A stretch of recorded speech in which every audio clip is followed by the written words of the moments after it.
Hello everyone. CTET का examination कब तक होगा, इसमें आप लोग के जो क्वेश्चन आ रहे हैं उसका आंसर करेंगे हम। और जो कंफ्यूजन आप लोग को हो रहा है बीएड कैंडिडेट को कि क्या बीएड वाले जो हैं पेपर वन भर सकते हैं, पेपर वन भरना चाहिए या नहीं भरना चाहिए, उस पर बात करेंगे। एंड साथ साथ आप लोगों का जो क्वेश्चन आ रहा है अपियरिंग को लेकर के, उस पर भी बात करेंगे। ऐसे आप लोगों के बहुत सारे क्वेश्चन है, तैयारी कैसे करनी चाहिए, नोटिफिकेशन कब तक आएगा, ये सभी क्वेश्चन का आंसर आपको इसमें सीटेट को लेकर के मिलेगा। तो चलो स्टार्ट करें इस वीडियो को। उससे पहले फ्रेंड्स, चैनल पर पहली बार विजिट कर रहे हो तो चैनल को सब्सक्राइब कर लेना। यहाँ पर आप लोग को सीटेट से रिलेटेड लाइव क्लासेस दिए जाते हैं। जो 6 बजे हमारा लाइव क्लास होता है उसमें हम कॉन्सेप्ट को समझ करके क्लास करते हैं। पहले तो उसको समझते हैं, देन उसके ऊपर हम क्वेश्चन करते हैं। जो PYQ होता है, मॉक टेस्ट करवाया जाता है, तो वो क्लास आप अटेंड कर सकते हैं। अगर आप लोग जो है सीटेट की तैयारी इस जज्बे के साथ करना चाहते हैं कि आपको क्रैक करना ही है, तो आप हमारे उम्मीद बैच के साथ जुड़ सकते हैं। उसमें आप लोगों को Monday to Friday live class करवाया जाता है और संडे को टेस्ट लिया जाता है। और वो कोई नॉर्मल टेस्ट नहीं है कि आप पास हुए तो पास हुए, अच्छे मार्क्स आए तो आए, छोड़ दिया गया, नहीं।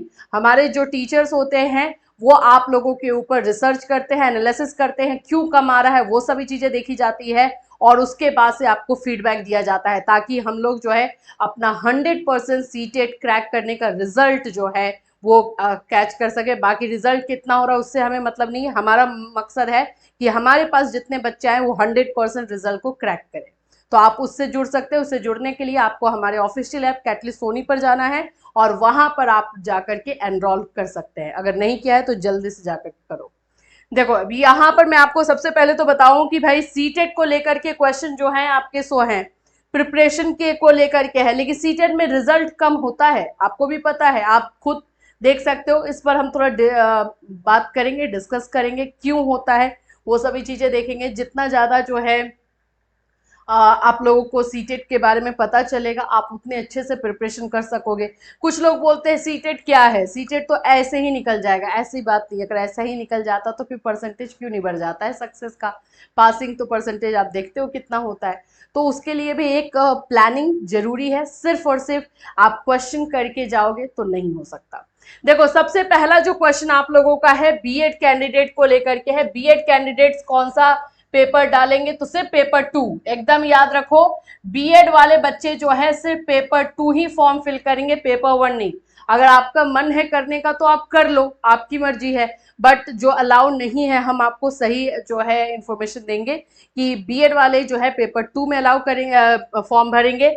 और पेपर 2 में आप लोगों को ये देखना है कि आपके सब्जेक्ट्स क्या है। जैसे कि अगर साइंस और मैथ्स वाले बच्चे हैं तो वो अपना साइंस मैथ्स डालेंगे। साइंस मैथ्स मेरे कहने का मतलब है कि आपका ग्रेजुएशन में साइंस मैथ्स है तो आपको साइंस मैथ्स लेना है, या तो या फिर और है, या फिर आप लोग को एसएसटी लेना है। एसएसटी कौन कौन से ले सकता है बच्चा, आर्ट्स वाला बच्चा लेगा और साथ साथ फिर इसके बाद कॉमर्स वाला बच्चा लेगा। उन लोगों को जो है ये एसएसटी लेना होगा। तो या तो साइंस मैथ्स लेना होता है या एसएसटी लेना होता है। इसके अलावा कंपलसरी जो हमारे सब्जेक्ट होते ही हैं वो है ही, जिसमें चाइल्ड डेवलपमेंट आप लोगों का है, हिंदी है, इंग्लिश है, लैंग्वेज पेपर जो रहता है लैंग्वेज 1 लैंग्वेज 2 वो।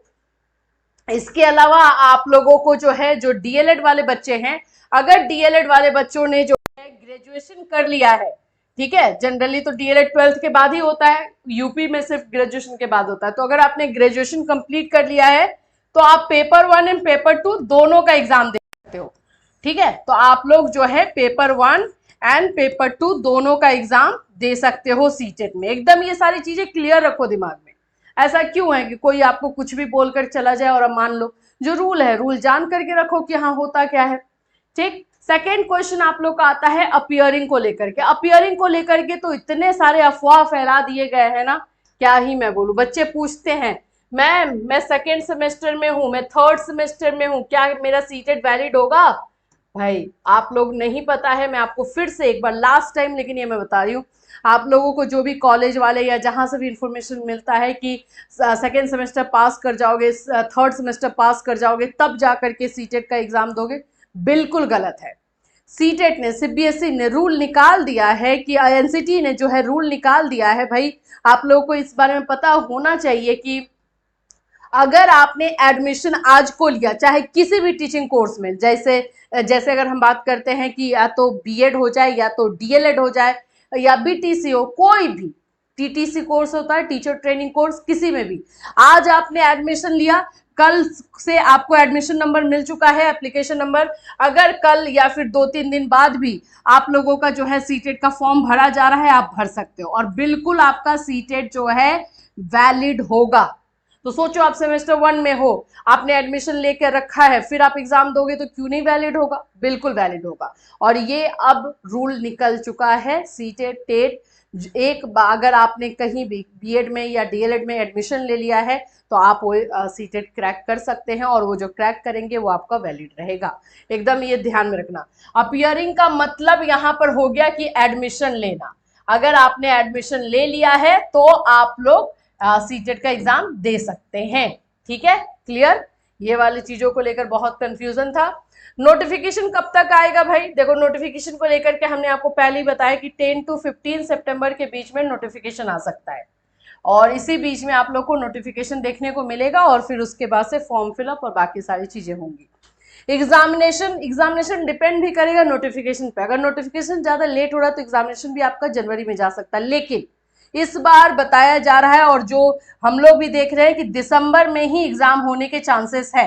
क्यों है ये भी बात कर लेते हैं, क्योंकि एग्जामिनेशन जो लास्ट जुलाई वाला एग्जाम हुआ है टाइम पर हुआ है और सारी चीजें टाइम पर चल रही है, तो इसलिए उम्मीद है कि दिसंबर में ही आपको एग्जाम हो।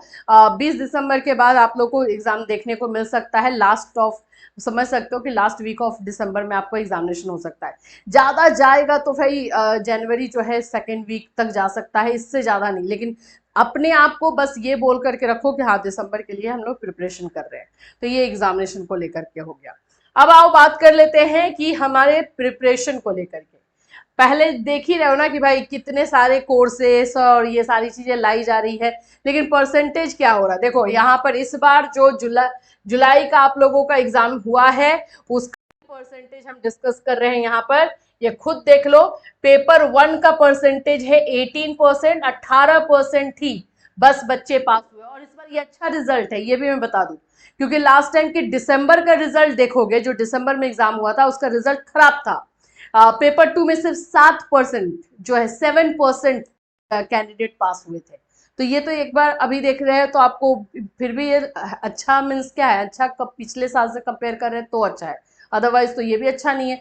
16% रिजल्ट होना, 16.99 यानी 17% और 18%, ये तो सही नहीं है। तो ये ऐसा क्यों हो रहा है, ऐसा इसलिए हो रहा है कि आप लोग जो है कॉन्सेप्ट या थ्योरी पढ़ने पर तो बिलीव ही नहीं कर रहे हो। आपको लग रहा है मैम पीवाईक्यू कर लेंगे तो हो जाएगा, मैम ये वाला क्वेश्चन कर लेंगे तो हो जाएगा, इतने सारे क्वेश्चंस दे दीजिए, बस गेस कर दीजिए क्वेश्चन, ये बस हो गया। नहीं होता है, बिल्कुल भी नहीं होता है। आपको थ्योरी पढ़नी होगी, हर टॉपिक के डीप में जाना होगा, समझना पड़ेगा टॉपिक को। जाने का ये मतलब नहीं कि हम बहुत ज्यादा अंदर चले गए और समझ में हमें कुछ भी नहीं आए, समझ करके पढ़ना बहुत जरूरी है। इसीलिए जो भी पढ़ो अंडरस्टैंडिंग करके पढ़ो, समझ के पढ़ो और फिर उसके बाद आप प्रैक्टिस करो।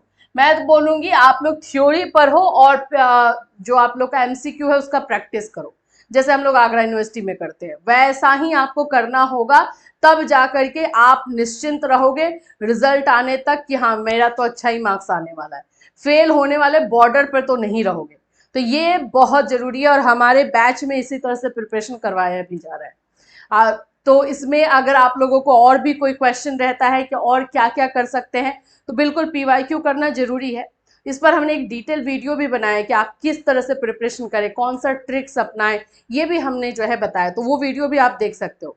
शॉर्ट में मैं आपको यही बताऊंगी कि आप लोगों को जो भी तैयारी करनी है कॉन्सेप्ट वाइज करनी है, थ्योरी के साथ करनी है एंड एमसीक्यू के साथ आपको प्रैक्टिस करना है। इससे रिलेटेड कोई और क्वेश्चन या क्वेरी है तो बिल्कुल आप इस वीडियो में कमेंट कर सकते हो या फिर हमारे ऐप पर जाकर वहां भी मैसेज कर सकते हो। फिर मिलूंगी, till then take care everyone.